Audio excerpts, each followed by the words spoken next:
بسم اللہ الرحمن الرحیم۔ السلام علیکم ویورز۔ لقب محی الدین کی وجہ تسمیہ۔ حضور سیدنا غوث اعظم فرماتے ہیں 511 ہجری میں برہنہ پاؤں بغداد کی جانب عازم سفر تھا۔ راستہ میں مجھے ایک بیمار، کمزور، متغیر رنگت والا شخص ملا۔ جب اس کے نزدیک آیا تو اس نے میرا نام لے کر مجھے پکارا، مجھے سلام کیا۔ جب میں اس کے مزید نزدیک پہنچا اس نے مجھ سے کہا مجھے سہارا دو۔ چنانچہ میں نے اسے سہارا دیا۔ دیکھتے ہی دیکھتے وہ تندرست و توانا ہو گیا، اس کا چہرہ تر و تازہ ہو گیا۔ میں نے یہ منظر دیکھا گھبرا گیا۔ اس نے مجھ سے پوچھا کیا پریشانی ہے؟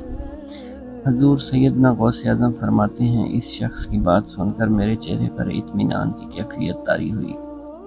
پھر اس نے مجھ سے پوچھا کیا تم مجھے جانتے ہو؟ میں نے انکار کر دیا۔ میں دین اسلام ہوں اور میں قریب المرگ تھا۔ اللہ نے مجھے تمہارے ذریعے دوبارہ سے زندہ کر دیا ہے۔ حضور سیدنا غوث اعظم فرماتے ہیں پھر اس شخص سے رخصت کے بعد میں بغداد پہنچا، جامع مسجد میں نماز کی غرض سے داخل ہوا۔ ابھی میں جامع مسجد کے دروازے میں ہی تھا کہ ایک شخص آگے بڑھا۔ اس نے میرے جوتے پکڑ کر مجھے یا سیدی محی الدین کہہ کر پکارا۔ پھر جب میں نماز کے لیے کھڑا ہوا تو چاروں جانب سے لوگ آ کر میرے ہاتھ چومنے لگے اور مجھے یا محی الدین کہہ کر پکارنے لگے۔ حضور سیدنا غوث اعظم فرماتے ہیں اس لقب سے اس دن سے قبل مجھے کبھی کسی نے نہیں پکارا تھا۔ روایت میں آتا ہے جس شب حضور سیدنا غوث اعظم رحمۃ اللہ علیہ پیدا ہوئے اس رات آپ رحمۃ اللہ علیہ کے والد بزرگوار حضرت سید ابو صالح موسیٰ جنگی دوست رحمۃ اللہ علیہ کو خواب میں حضور نبی کریم صلی اللہ علیہ وسلم کی زیارت باسعادت نصیب ہوئی۔ حضور نبی کریم صلی اللہ علیہ وسلم اپنے صحابہ کرام رضوان اللہ اجمعین اور اولیاء اللہ رحمۃ اللہ علیہ کے ہمراہ تشریف لائے اور آپ کو بشارت دی، اے ابو صالح رحمۃ اللہ علیہ، اللہ عز و جل نے تمہیں ایسا فرزند عطا فرمایا ہے جو ولی اللہ ہے، وہ میرا بیٹا ہے، وہ میرا اور اللہ کا محبوب ہے، اور ان قریب اس کی اولیاء اللہ میں وہ شان ہوگی جو انبیاء کرام میں میری شان ہے۔ حضور سیدنا غوث اعظم مادرزاد ولی تھے۔ آپ کی والدہ فرماتی ہیں آپ کی ولادت رمضان المبارک کے مقدس اور پاکیزہ مہینے میں ہوئی۔ آپ رحمۃ اللہ علیہ دن بھر دودھ نہ پیتے تھے۔ ولادت باسعادت کے دوسرے سال موسم ابر آلود ہونے کی وجہ سے لوگوں کو رمضان کا چاند دکھائی نہ دیا۔ لوگوں نے میرے پاس آ کر دریافت کیا کیا عبد القادر نے دودھ پیا ہے یا نہیں؟ حضور سیدنا غوث اعظم کی والدہ فرماتی ہیں میں نے کہا آج میرے بیٹے نے دودھ نہیں پیا۔ پھر اس کی تصدیق ہو گئی۔ اس دن ماہ رمضان کی پہلی تاریخ تھی، یعنی اس دن پہلا روزہ تھا۔